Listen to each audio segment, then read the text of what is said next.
Screen दिख रही है आप लोगों को? Yes sir. ठीक है, तो पिछले सेशन में हम लोग जो सेक्शन ए था इस कोर्स का, उस सेक्शन को हम लोग समाप्त किए। अब सेक्शन बी शुरू होता है। सेक्शन बी जो है वास्तव में देखा जाए तो शिक्षा के समाजशास्त्री जो आधार हैं उससे संबंधित है। तो इसमें ये बात किया जाए कि जो हम लोग शिक्षा शास्त्र पढ़ते हैं, तो वास्तव में शिक्षा शास्त्र एक स्वतंत्र डिसिप्लिन नहीं है। ठीक है, ये अपने आप में इसका स्वतंत्र अस्तित्व ही नहीं है। ये जैसे कह सकते हैं कि आप जो और आधारभूत विषय हैं, तो उन आधारभूत विषयों से अलग अलग विषय वस्तु को ये आप कह सकते हैं कि उधार लिया है या उससे ली गई चीजें हम लोग इसके अंदर अध्ययन करते हैं। जब बाल मनोविज्ञान का अध्ययन करते हैं तो वो विषय वस्तु मनोविज्ञान की होती है। ठीक है, कि यानी कि बच्चे के व्यवहार को कैसे हम जानेंगे, तो वो सब बातें मनोविज्ञान बताता है। शिक्षा के उद्देश्यों का निर्धारण कैसे करेंगे, इसके लिए हमें दर्शन शास्त्र की सहायता लेनी पड़ती है। ठीक है, शिक्षा दर्शन का अध्ययन करते हैं। शिक्षा के ऐतिहासिक पृष्ठभूमि के बारे में अध्ययन करने के लिए इतिहास की सहायता लेते हैं। तो वैसे ही समाजशास्त्र भी शिक्षा की सहायता करता है। समाजशास्त्र वास्तव में देखा जाए तो शिक्षा जो आयोजित की जाती है, एक वो भी सामाजिक प्रक्रिया के तहत ही आयोजित की जाती है। तो उसमें भी जो समाजशास्त्र के नियम हैं, जो तथ्य हैं, जो उसकी बातें हैं, वो सब भी लागू होती है यहाँ पर। तो यहाँ पर हम लोग देखेंगे कि कैसे समाजशास्त्र के जो नियम है, समाजशास्त्र की जो बातें हैं, वो शिक्षा के संदर्भ में कैसे इसकी सहायता करती है। तो आज हम लोग शुरुआत करेंगे कि शिक्षा और समाज में क्या संबंध है। ठीक है, तो आज का हम लोगों का लर्निंग आउटकम होगा कि इस सेशन के बाद आप लोग समाज का अर्थ समझ जाएंगे, उसकी विशेषताओं को बता लेंगे, समाज को परिभाषित कर लेंगे कि वास्तव में समाज होता क्या है, और सबसे महत्वपूर्ण बात कि इन समाज और शिक्षा के बीच जो अंतर संबंध है उसे आप बता सकेंगे। यानी कि समाज द्वारा कैसे शिक्षा निर्धारित होती है और शिक्षा द्वारा समाज को कैसे प्रभावित किया जाता है, इन सब बातों को भी आप लोग स्पष्ट कर सकेंगे आज के सेशन लेने के बाद।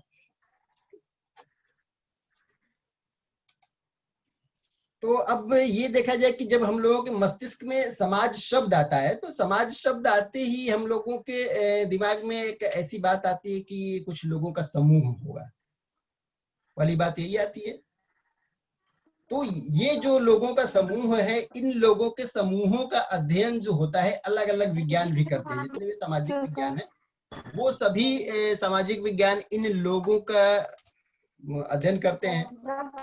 तो इस समूह को, जो लोगों का समूह है, उस समूह को अलग अलग विषयों में अलग अलग नामों से संबोधित किया जाता है। जैसे यदि हम भूगोल के संदर्भ में देखें तो भूगोल के लोग ये कहते हैं कि किसी क्षेत्र विशेष के लोगों का जो लोग रहते हैं वो उनका एक समाज है, एक समुदाय है।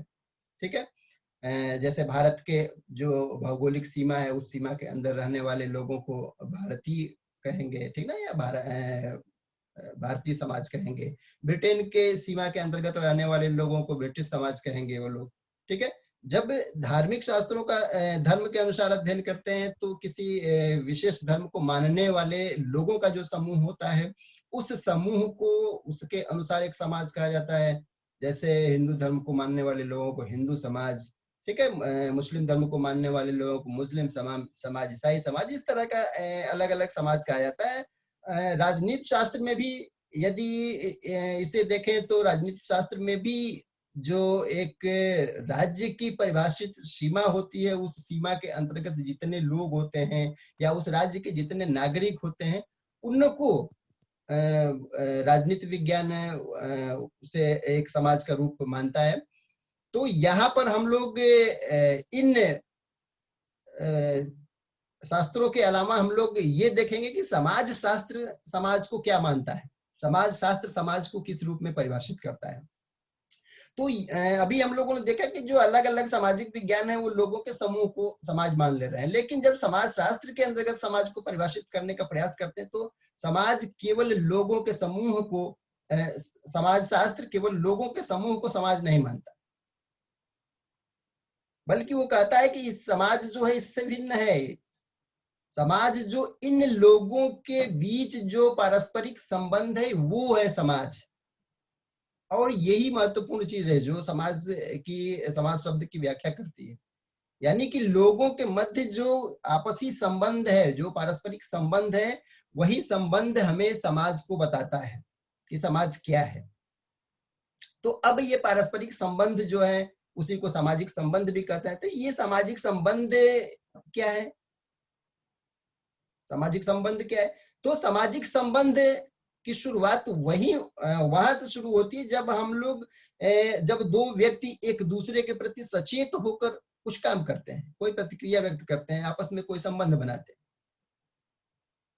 तो इसके लिए ये जरूरी है कि जब हम सचेत होकर, जब जागरूक होकर एक दूसरे के प्रति कोई व्यवहार करते हैं, तो जो संबंध बनता है तो वही समाज के अंतर्गत सामाजिक संबंध है। और यही सामाजिक संबंध, इन्हीं सामाजिक संबंधों का जो जाल होता है उसी को समाज के रूप में परिभाषित किया जाता है।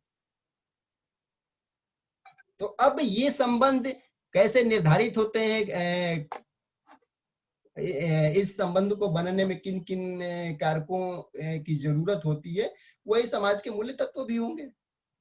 जब इन संबंधों का एक व्यवस्थित स्वरूप ही समाज है, तो इन संबंधों को निर्धारित करने में कौन कौन सी बातें आती हैं, तो वो इसके मूल तत्व के रूप में बताए जाते हैं। तो सबसे पहला जो मूल तत्व जिसकी चर्चा की जाती है वो है कि दो या दो से अधिक व्यक्ति पारस्परिक रूप से जागरूक होकर आपस में संबंध बनाते हैं, आपस में कोई प्रतिक्रिया करते हैं। हम एक भीड़ में भी, रेलवे स्टेशन पर भी बहुत सारे लोगों का समूह देखते हैं, लेकिन वहां पर एक दूसरे के प्रति कोई जागरूक नहीं होता, कोई सचेत रूप से एक दूसरे के प्रति कोई व्यवहार नहीं करता, वहां कोई समाज नहीं है। लेकिन यदि हम जिस गांव में रहते हैं, जिस कॉलोनी में रहते हैं, वहां पर एक दूसरे लोग, पड़ोसी से हमारे एक निश्चित संबंध है। वो संबंध, जो भी प्रतिक्रिया हम एक दूसरे के प्रति व्यक्त करते हैं, वो जागरूक होकर करते हैं, सचेतन अवस्था में करते हैं। तो ये सबसे पहली महत्वपूर्ण बात है कि दो से अधिक व्यक्तियों में पारस्परिक जागरूकता होनी चाहिए, सचेतन होना चाहिए, सचेतन पूर्ण तरीके से व्यवहार किया जाना चाहिए। अब ये जो संबंध बनेंगे, इन संबंधों के पीछे भी कोई ना कोई उद्देश्य होंगे, आपसी उद्देश्य होंगे। जब दो लोगों के बीच संबंध बन रहे हैं, तो ये संबंध जो बन रहा है ये किसी न किसी उद्देश्यों पर आधारित होगा, और वो जो उद्देश्य होंगे, हो सकता है कि दोनों लोगों के एक ही उद्देश्य हो या उद्देश्यों में भिन्नता हो। भिन्नता के आधार पर भी संबंध बन सकते हैं और उद्देश्यों की समानता के आधार पर भी संबंध बन सकते हैं। अगली बात जो है, इन उद्देश्यों की भिन्नता और समानता के आधार पर ही जब दो या दो से अधिक व्यक्तियों में सहयोग की भावना का भी विकास होगा या संघर्ष की भी भावना का उत्पन्न हो सकता है। जिस सामाजिक संबंध की हम बात कर रहे हैं, तो उसमें केवल सहयोग ही नहीं होता है, संघर्ष की भावना का भी अध्ययन किया जाता है। ठीक है, तो उसमें विचारों की समानता असमानता के आधार पर सहयोग या संघर्ष की भावना उत्पन्न होती है। और ये जो संबंधों की शुरुआत जो होती है, इसका निर्माण जो होता है, ये कहीं न कहीं हम एक दूसरे की आवश्यकताओं को प्रत्यक्ष या अप्रत्यक्ष किसी रूप में कहीं न कहीं संतुष्ट करते हैं, कहीं न कहीं हम एक दूसरे से आश्रित हैं, इसीलिए ये संबंध बनते हैं। तो इसके लिए, इस संबंध को बनने के लिए अन्योन्याश्रितता की भी जरूरत होती है, यानी कि हम एक दूसरे पर आश्रित हों। जब आश्रित ही नहीं होंगे तो संबंध नहीं बनेगा। जैसे अभी मैं उदाहरण दिया हूँ, रेलवे स्टेशन पे लोगों का एक बहुत बड़ा हुजूम होता है, लेकिन वहां पर कोई एक दूसरे से कोई संबंध नहीं है, कोई आश्रित नहीं, सब ट्रेन से उतरे, सब सीधे अपने गंतव्य स्थान उनको नजर आता है। और एक महत्वपूर्ण बात समाज के संदर्भ में कि समाज अमूर्त होता है। अमूर्त यानी कि अभी हम लोग समाज के बारे में जो बात कर रहे हैं, तो उसमें इसी बात पर फोकस कर रहे हैं कि समाज जो है वो सामाजिक संबंधों का ही जाल है, सामाजिक संबंधों की व्यवस्थित रूपरेखा ही समाज है। तो वो जो संबंध होते हैं वो अमूर्त ही होते हैं। ठीक है, तो ये कुछ विशिष्टताएं हैं समाज के संदर्भ में, और विभिन्न समाजशास्त्रियों ने समाज को परिभाषित करने का भी प्रयास किया है। इसमें एक महत्वपूर्ण परिभाषा है मैकाइवर एवं पेज की। ये कहते हैं कि समाज रीतियों तथा कार्य प्रणालियों की, अधिकार तथा पारस्परिक सहयोग की, अनेक समूहों तथा विभागों की, मानव व्यवहार के नियंत्रणों और स्वतंत्रताओं की एक व्यवस्था है। और ये जो व्यवस्था होती है परिवर्तनशील भी होती रहती है। ये जो आपसी जो संबंध होंगे, ये संबंध परिवर्तनशील भी होंगे, परिवर्तित होते रहते हैं संबंध। और अंत में संक्षेप में वो समाज को स्पष्ट करने का भी प्रयास करते हैं एक वाक्य से कि समाज सामाजिक संबंधों का एक जाल है जो सदैव बदलता रहता है। हमारी आवश्यकताएं निरंतर बदलती रहती हैं, तो हम अपनी आवश्यकताओं के अनुसार जो संबंध बने हुए हैं उन संबंधों को पुनर्परिभाषित भी करते हैं, फिर से उसे नए तरीके से रचित भी करते हैं, फिर नए संबंध भी बनाते हैं। तो ये हमारी आवश्यकताओं में परिवर्तन, हमारे जो पहले के संबंध बने उनमें परिवर्तन करती रहती है। तो इसलिए जो सामाजिक संबंध है वो परिवर्तित होते रहते हैं। तो यानी कि समाज जो है परिवर्तनशील है। अगली परिभाषा लॉपियर महोदय ने बताई है कि समाज से तात्पर्य व्यक्तियों के समूह से नहीं है, जैसा कि अभी हम लोगों ने चर्चा किया, बल्कि इस समूह के बीच होने वाली अंतः क्रियाओं की एक जटिल व्यवस्था ही समाज है। तो अब तक की बातों से स्पष्ट हो गया कि समाज जो है वो दो या दो से अधिक व्यक्तियों के बीच संबंधों का जाल है, संबंधों की एक व्यवस्था है। ठीक है, इसे हम यदि छोटे स्तर से देखें तो अपने परिवार के स्तर से भी देख सकते हैं। परिवार में सभी सदस्य किसी न किसी संबंधों से बंधे होते हैं, उन संबंधों के पीछे हमारी आवश्यकताएं भी होती हैं। ठीक ना, हमारी एक दूसरे पर अन्योन्याश्रितता होती है। परिवार से ऊपर चलते हैं, पड़ोसियों के साथ जो संबंध होते हैं तो उसमें भी कहीं ना कहीं हमारी एक दूसरे के प्रति आश्रितता होती है। पड़ोसी से ऊपर फिर अपने ग्रामीण परिवेश में जाएं, राज्य के स्तर पे जाएं, या ठीक है अपने मित्र मंडली में जाएं, अपने विद्यालय के परिवेश में देखें, तो यहाँ पर एक संबंधों की व्यवस्था होती है, और ये व्यवस्था ही उसे एक समाज के रूप में परिभाषित। तो अब हम लोग देखें कि समाज और शिक्षा, समाज को हम लोग स्पष्ट कर चुके हैं, और जहां तक शिक्षा की बात है तो शिक्षा के संदर्भ में आप लोग उसके संप्रत्य को आप स्पष्ट रूप से जान रहे हैं कि शिक्षा होती क्या है। सभी प्रश्न पत्रों में आप शिक्षा को स्पष्ट किए। तो शिक्षा को वास्तव में देखा जाए तो शिक्षा बालक के उत्तरोत्तर विकास के लिए, ठीक ना, उसके जो पर्यावरण से सामंजस्य बैठाने के लिए किया गया सचेतन अवस्था में प्रयास है। तो ये जो उसका पर्यावरण होता है, उस पर्यावरण का ये घटक होता है समाज में, जिससे कि वो सामंजस्य बिठाता है शिक्षा के माध्यम से। तो स्वाभाविक है कि शिक्षा के माध्यम से उस पर्यावरण से वो सामंजस्य बिठाता है, तो वो उस पर्यावरण जिससे समाज में हो रहा है, उस समाज द्वारा उसकी शिक्षा भी प्रभावित होगी, और उसकी शिक्षा द्वारा समाज का स्वरूप भी परिवर्तित होगा। तो यहाँ पर हम लोग देखें कि कैसे एक दूसरे को ये प्रभावित करते हैं। तो सबसे पहले देखा जाए कि समाज का शिक्षा पर क्या प्रभाव पड़ता है। इसमें पहली बात कि समाज की भौगोलिक स्थिति और शिक्षा कैसे एक दूसरे से जुड़ी हुई है। तो हर समाज की अपनी भौगोलिक स्थिति है। जैसे पहाड़ों पर रहने वाले लोग, वहां की भौगोलिक स्थिति पहाड़ी है, वहां के जनजीवन अत्यंत कठोर है, वहां के जो मूलभूत आवश्यकताएं हैं उनकी पूर्ति के लिए उन्हें कठोर परिश्रम करना पड़ता है। वहीं यदि मैदानी क्षेत्रों के जनजीवन के बारे में बात करें, वहां की सामाजिक स्वरूप के बारे में बात करें, तो वहां अपेक्षाकृत उन पर्वतीय क्षेत्रों की तुलना में जनजीवन आसान है। तो स्वाभाविक है कि वहां की जो भौगोलिक परिस्थिति होगी उस परिस्थिति के अनुसार ही शिक्षा व्यवस्था आयोजित की जाएगी।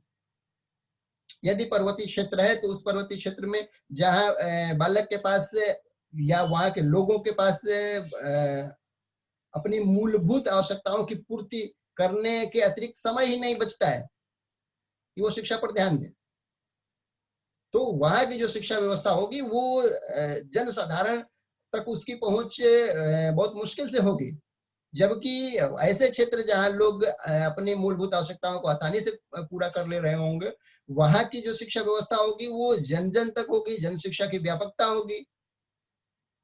एक ऐसा समाज जो कृषि पर आधारित होगा, वहां की जो शिक्षा व्यवस्था होगी वो कृषि से संबंधित होगी। एक ऐसा समाज जहाँ की निर्भरता उद्योगों पर हो, व्यवसायों पर हो, तो वहां की जो शिक्षा व्यवस्था होगी उस शिक्षा व्यवस्था में उद्योगों और व्यवसायों की प्रधानता होगी। तो ये इस रूप में भौगोलिक संरचना, समाज की भौगोलिक संरचना शिक्षा को प्रभावित करती है। अगली बात देखा जाए कि समाज की संरचना कैसे शिक्षा को प्रभावित करती है। अलग अलग जगह समाज की संरचना का स्वरूप अलग अलग है। कहीं पर जाति व्यवस्था है, कहीं जाति व्यवस्था नहीं है, कहीं अलग अलग वर्ग बने हुए हैं, कहीं कुलीन वर्ग बना है, निम्न वर्ग बना है, ठीक है, कहीं जाति व्यवस्था है लेकिन कोई विभेद नहीं है। तो इस प्रकार देखा जाए तो हर समाजों की संरचना अपनी एक विशिष्ट प्रकार की। जैसे भारत के संदर्भ में देखा जाए तो भारत के संदर्भ में अभी कुछ अतीत में चले जाए हम लोग तो वो 4 वर्णों में विभाजित था। वो वर्ण संरचना आगे चलकर वो और जाति व्यवस्था में परिवर्तित हो गई। जाति व्यवस्था अत्यंत कठोर है यहाँ पर, ठीक है। वर्तमान में कुछ उदार होते जा रहे हैं, लेकिन ये जो व्यवस्था है शिक्षा को प्रभावित करती है।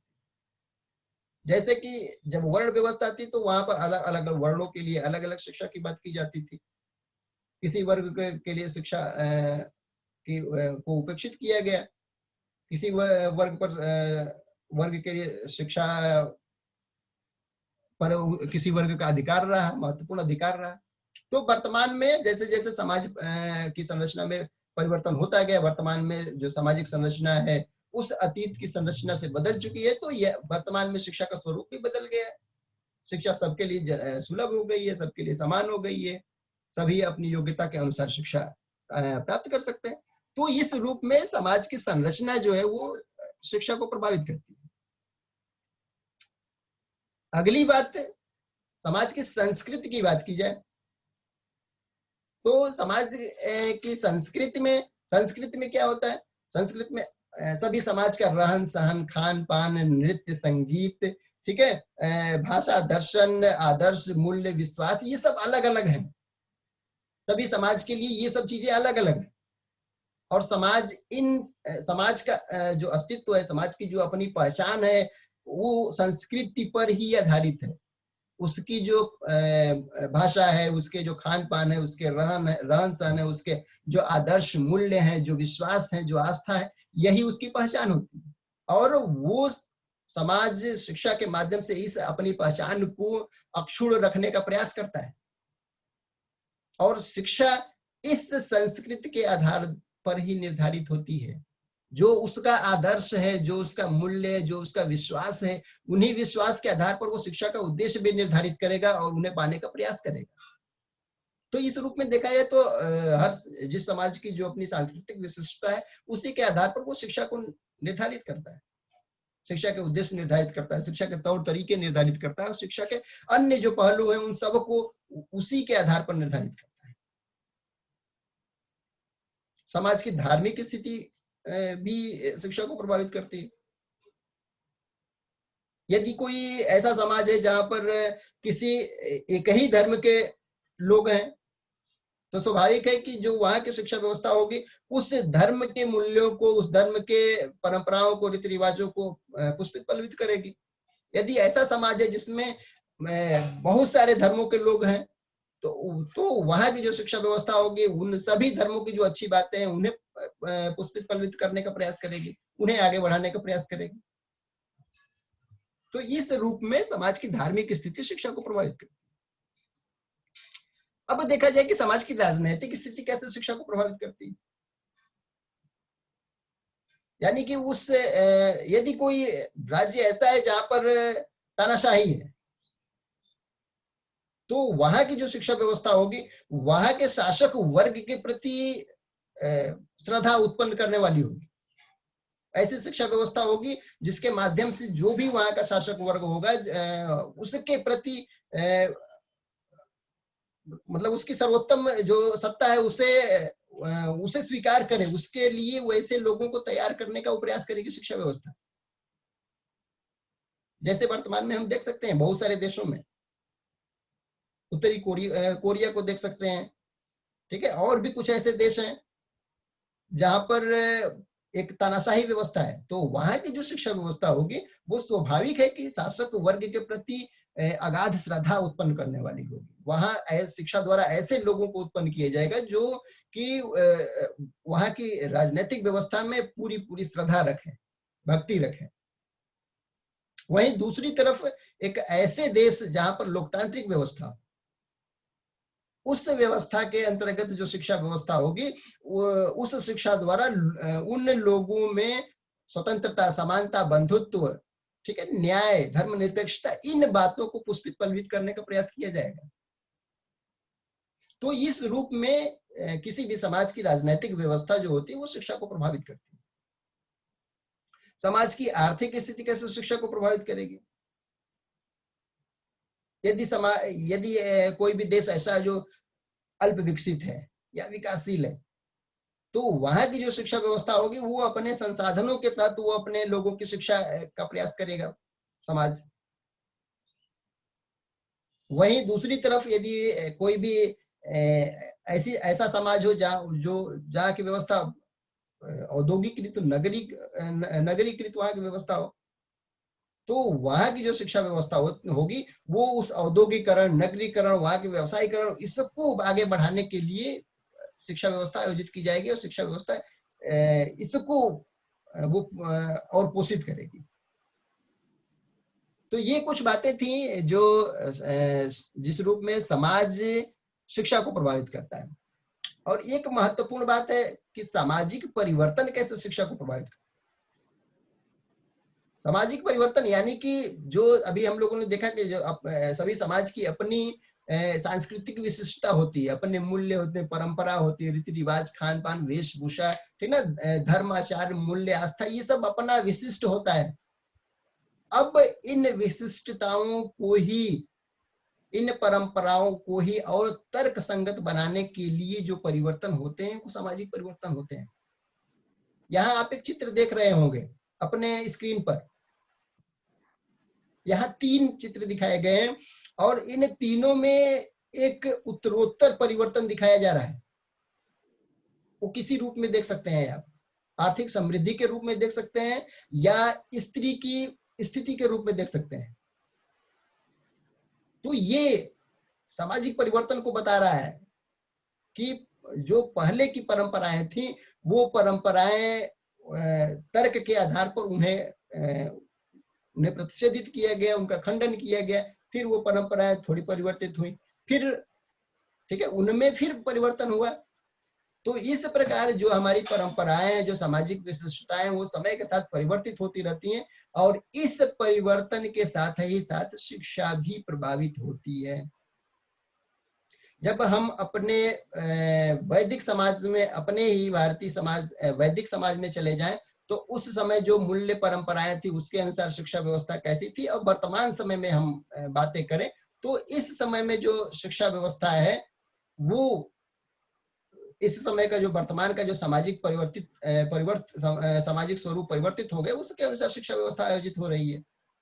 यदि हम स्वतंत्रता के समय से ही तुलना करें तो स्वतंत्रता के समय जो शिक्षा व्यवस्था थी समाज में वो कैसी थी, और वर्तमान में जो सामाजिक परिवर्तन हुए हैं उन परिवर्तनों के फलस्वरूप जो शिक्षा व्यवस्था है वो कैसे प्रभावित हुई है, ये हमारे सामने स्पष्ट रूप से दृष्टिगोचर हो रहा है। तो ये बातें हैं जो हमें बताती है कि किस प्रकार समाज शिक्षा को प्रभावित करता है। ठीक है, अब शिक्षा कैसे समाज को प्रभावित करता है इसे भी देखने का प्रयास किया जाए। शिक्षा समाज के स्वरूप को कैसे परिवर्तित करता है। जैसा कि हम लोगों ने देखा कि जो समाज की संरचना होती है, समाज का स्वरूप होता है, उसके अनुसार शिक्षा निर्धारित होती है। हम लोग वैदिक कालीन वर्ण व्यवस्था के बारे में चर्चा किए, तो उस समय वर्ण व्यवस्था जैसी थी, उसके अनुसार सभी वर्गों के लिए अलग अलग शिक्षा की व्यवस्था की गई थी, ठीक है। लेकिन उत्तरोत्तर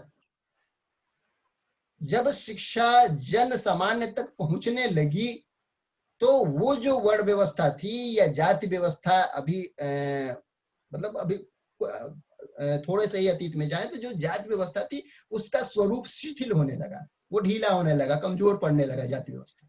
तो इस प्रकार देखा जाए और भी समाज की और भी बहुत सारी विशेषताओं में शिक्षा उसको प्रभावित कर रही है। हम जिस पारंपरिक मूल्यों के प्रति आबद्ध थे, वे मूल्य भी वर्तमान में परिवर्तित हो रहे हैं। तो ये जो परिणाम दिख रहा है वो शिक्षा के परिणाम स्वरूप ही है। अब अगली बात यदि देखा जाए कि भौगोलिक स्थिति, हम लोगों ने देखा कि समाज की भौगोलिक स्थिति शिक्षा को प्रभावित करती है। तो अब शिक्षा भौगोलिक स्थिति को कैसे प्रभावित करती है। अब भौगोलिक स्थिति को शिक्षा इस रूप में प्रभावित करती है कि जितने भी ऐसी प्राकृतिक घटनाएं हैं जिन पर मनुष्य का कोई नियंत्रण नहीं होता है, उनके संदर्भ में वो नियंत्रित करने में सक्षम हो गया है। और यह सक्षमता कहां से आई? शिक्षा के माध्यम से ही आई है। तो इस रूप में देखा जाए तो वर्तमान में जो भौगोलिक स्वरूप जहाँ रेगिस्तान होता था, अपने भारत में ही देख सकते हैं कि जो राजस्थान का जो मरुस्थल है, ठीक है, उस मरुस्थल पर मरुस्थल को हरा भरा बनाने के लिए इंदिरा गांधी नहर निकाली गई। और इंदिरा गांधी नहर कैसे निकाली गई? उसमें तकनीक का प्रयोग किया गया, आधुनिक ज्ञान का प्रयोग किया गया। तो वो सब शिक्षा के माध्यम से ही संभव हुआ। तो शिक्षा के माध्यम से ही उस भौगोलिक स्थिति पर नियंत्रण किया गया। रेगिस्तान को भी वो बना दिया गया, मैदानी क्षेत्रों की तरह हरा भरा बना दिया गया। वैसे ही अन्य भी बहुत सारी ऐसी गतिविधियां की जाती हैं जिनमें शिक्षा सहायक होती है, और उन गतिविधियों के माध्यम से हम भौगोलिक स्थिति पर नियंत्रण कर लेते हैं, ठीक है। यदि कुछ देशों की बात करें, जापान की बात करें, तो वो अपने समुद्र को ही पीछे खिसका कर खाली हुए जमीन पर खेती करते हैं, मतलब खाली हुए जमीन का उपयोग करते हैं, ठीक है। पहले नदियां एक बहुत बड़े भूभाग को प्रभावित करती थी बाढ़ द्वारा, तो उस पर कंट्रोल करने के लिए बांध बनाए जाने लगे। तो इस रूप में देखा जाए तो ये जितने भी तकनीकी साधन मनुष्य ने अर्जित किया है, जिनके माध्यम से भौगोलिक स्थिति पर नियंत्रण करता है, तो वो शिक्षा के ही परिणाम स्वरूप है। तो इस प्रकार जो शिक्षा है वो समाज की भौगोलिक स्थिति में भी परिवर्तन करती है, उस पर नियंत्रण रखती है। शिक्षा समाज की संस्कृति को कैसे प्रभावित करती है? अभी हम लोगों ने चर्चा किया कि संस्कृति क्या है। संस्कृति किसी भी समाज की अपनी परंपराएं हैं, रीति रिवाज है, मूल्य है, ठीक ना, वो दर्शन, विश्वास, ये सब चीजें हैं। तो यहाँ पर शिक्षा के माध्यम से व्यक्ति के अंदर उन परंपराओं, रीति रिवाजों के प्रति एक तर्कशीलता का विकास होता है। उन परंपराओं को, उन रीति रिवाजों को, उन मूल्यों को वो एक तर्कसंगत कसौटी पर कसता है कि आखिर ये सबके लिए न्याय संगत है कि नहीं है। उसके मूल्य, वर्तमान के स्वतंत्रता, समानता, बंधुत्व, इन मूल्यों के आधार, मूल्यों को कसौटी मानकर उन परंपराओं को, उन रीति रिवाजों को, उन आदर्शों को परखता है। और यदि इन आदर्शों के आधार पर उनमें कोई परिवर्तन संभव है तो करता है, और यह संभव होता है शिक्षा के माध्यम से। शिक्षा के माध्यम से ही एक समाज का व्यक्ति दूसरे समाज की सांस्कृतिक विशेषताओं के बारे में जानता है और उसकी अच्छाइयों को भी समझता है और उन अच्छाइयों को अपनाता भी है। तो ये सब शिक्षा के द्वारा ही संभव। अब शिक्षा समाज की धार्मिक स्थिति को कैसे प्रभावित करती है?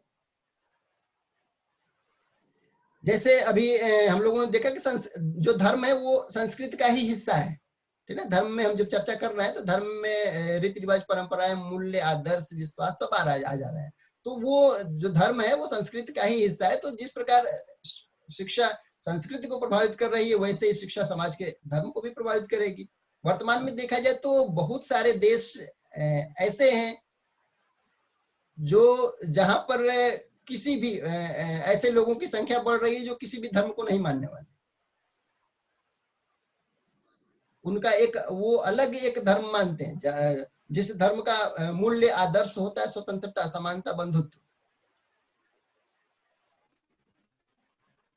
और जो भी परंपरागत धार्मिक रूढ़िता थी, उस रूढ़िता में, उस कट्टरता में उदारता लाने का प्रयास शिक्षा ही करती।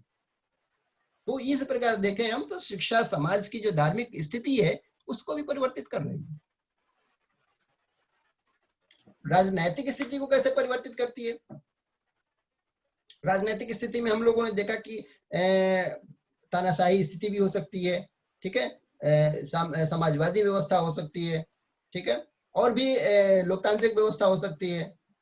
तो अब इन सभी व्यवस्थाओं में जब जैसे ही समाज के अधिक से अधिक लोग शिक्षित होते जाएंगे तो उस राजनीतिक व्यवस्था की आलोचना भी करेंगे, मतलब उसके जो अच्छाइयां हैं उन अच्छाइयों पर विचार करेंगे, जो उसकी कमजोरियां हैं उन कमजोरियों पर विचार करेंगे, और यदि वास्तव में कमजोरियां हैं, उनमें कमियां हैं, तो उन कमियों को परिवर्तित करने के लिए भी प्रयास करेंगे।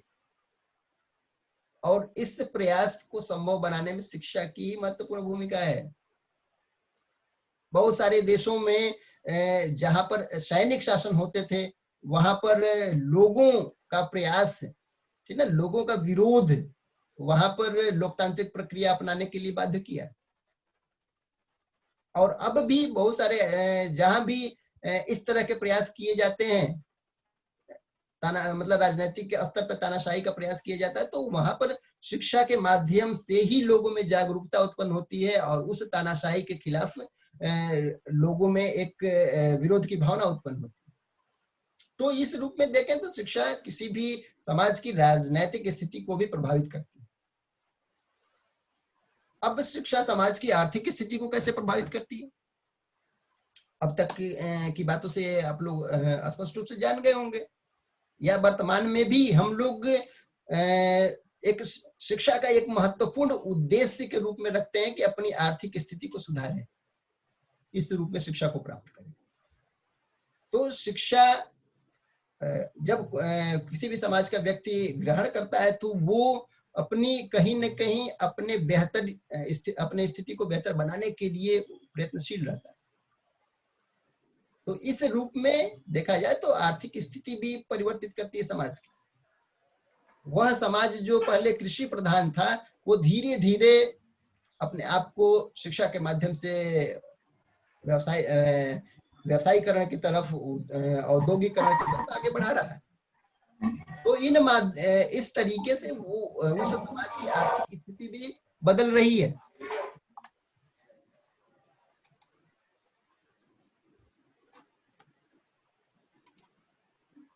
अब शिक्षा के माध्यम से सामाजिक परिवर्तन की बात की जाए तो सामाजिक परिवर्तन का सबसे महत्वपूर्ण कारक शिक्षा ही है, ठीक है। समाज में जितनी भी रूढ़िगत परंपराएं थी, जिनका कोई औचित्य नहीं था, या जिन परंपराओं को केवल इसलिए स्थापित किया गया था कि किसी वर्ग विशेष द्वारा किसी वर्ग विशेष पर आधिपत्य स्थापित किया जाए, चाहे वो पुरुष द्वारा स्त्री पर आधिपत्य स्थापित करने की बात हो, ठीक है, या वर्णों के संदर्भ में भी एक वर्ण द्वारा दूसरे वर्ण पे आधिपत्य स्थापित करने के लिए जिन परंपराओं को बनाया गया था, जिन रीति रिवाजों को बनाया गया था, वो रीति रिवाज और परंपराएं शिक्षा के साथ ही साथ परिवर्तित हो रही हैं, ठीक है।